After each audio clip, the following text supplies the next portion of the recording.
মাছরাঙা পাখি।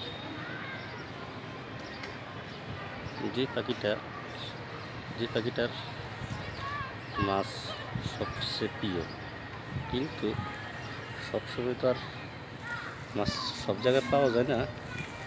তাই সে তার প্রিয় জায়গা কোনো পুকুরের ধারে, কোনো গাছে, অথবা কোনো নির্জন জায়গায় বসে উৎপেতে থাকে মাছের জন্য। ঠিক তেমনই দেখেন, বিদ্যুতের তারের মধ্যে